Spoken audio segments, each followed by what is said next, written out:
El día de hoy trataremos el movimiento obrero argentino. Partiremos de algunas consideraciones en lo que respecta a su origen y contexto.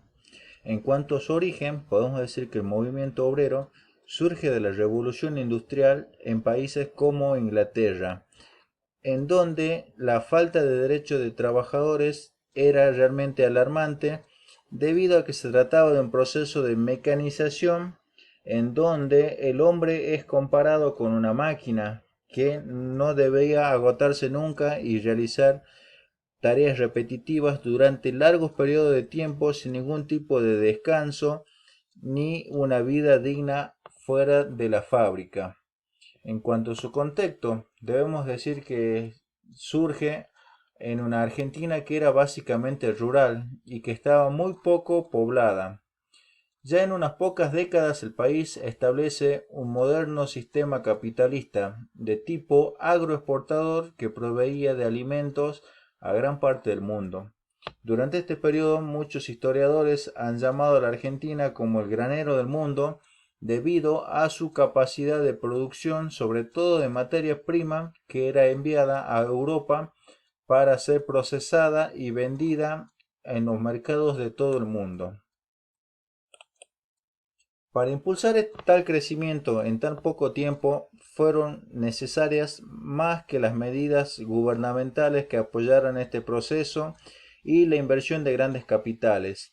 Fue necesaria mucha mano de obra para trabajar en este largo periodo de modernización. Es así que se impulsa por una corriente migratoria por la cual responden en mayor medida españoles, italianos y rusos que desembarcaban en nuestro país y buscaban en un primer lugar en el campo la posibilidad de realizar su gran sueño americano.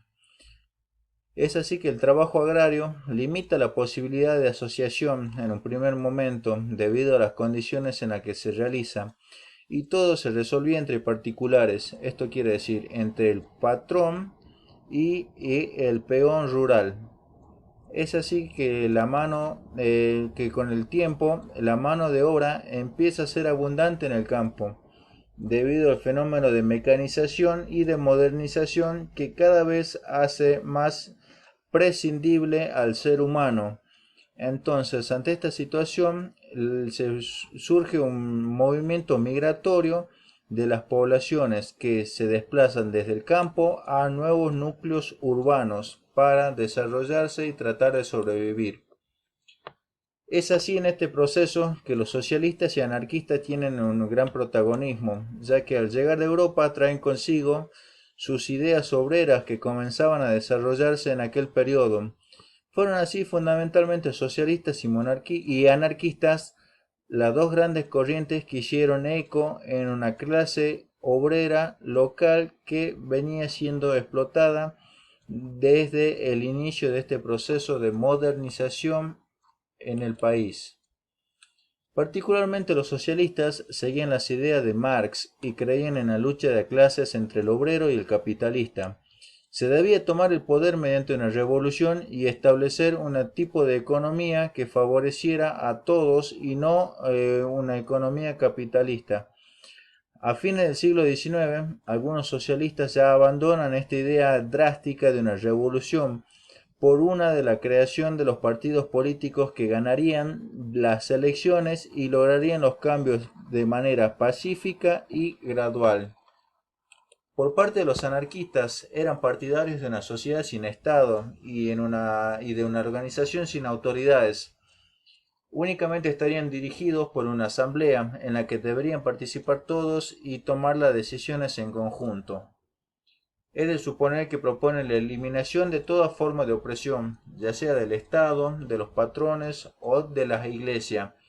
Es así que, debido a la particularidad ideológica de este tipo de movimientos, que están en contra de los partidos políticos y de las sanciones de las leyes, por lo que nunca se crea un partido que represente a los anarquistas de una forma organizada en su lucha por sus conquistas que creían justas.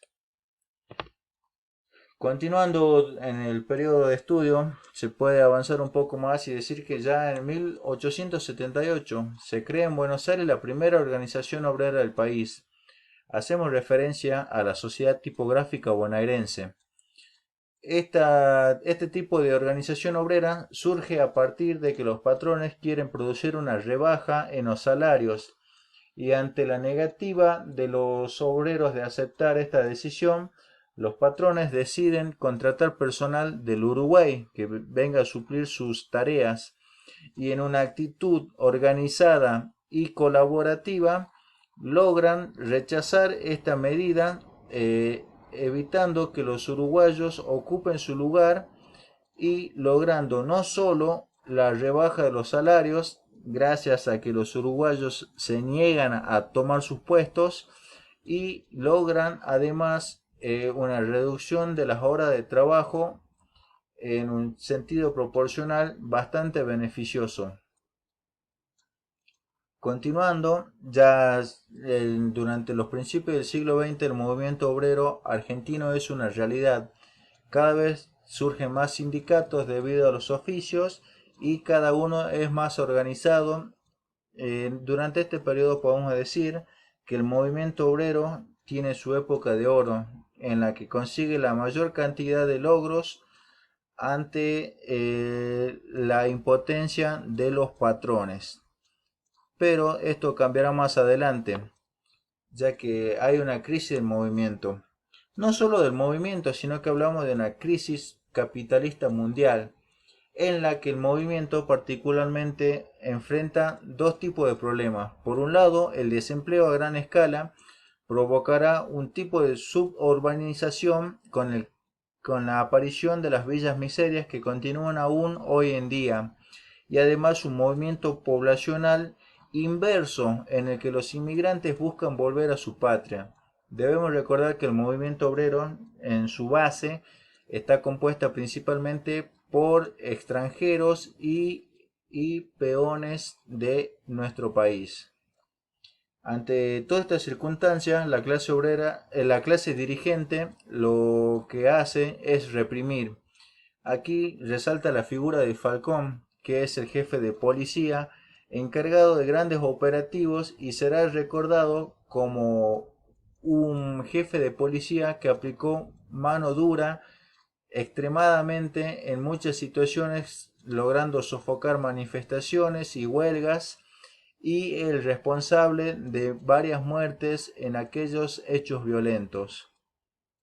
Otra forma de combatir el movimiento obrero por parte de la clase dirigente es acusar a los inmigrantes de ser ellos los culpables de todas las malarias que venía sufriendo el país.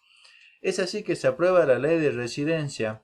Mediante esta ley se está permitido expulsar a todo aquel extranjero que se considere peligroso al establecimiento del orden sin mayor medida en un trámite sumario, y además impone la ley marcial junto con el estado de sitio. Es en este periodo donde logran ejecuciones a civiles bajo este estado de sitio. Como es de suponer, los sindicatos y sus representantes pasan a la clandestinidad, desarmándose toda la estructura sindical que había venido configurándose durante el tiempo, y los dirigentes nacionales en su mayoría son encarcelados y los extranjeros deportados. Luego de este gran periodo de oscuridad surge la CGT. En cuanto a la Confederación General del Trabajo, podemos decir que es creada en 1930, a consecuencia de un acuerdo entre varias fuerzas. Entre ellas podemos nombrar a los sindicalistas, a los socialistas y particulares que buscaban una reivindicación salarial y mejores condiciones de vida. Aquí el Estado tiene ya una mayor participación en las relaciones laborales y los sindicatos empiezan a tener un juego nuevo al ser el nexo de mediación entre el obrero, la empresa y el Estado. Se puede decir que la CGT se consolida siendo una aliada fiel del gobierno, pero siempre subordinada al mismo. En cuanto a la forma de trabajo, empiezan a cambiar y esto contribuye a desplazar a los anarquistas. En el caso de los comunistas, si bien pasan a la clandestinidad, la existencia de estructuras partidarias le permite sobrevivir, pero sin mayor participación de consideración en las decisiones que pudieran llegar a beneficiar a el grupo que representaban.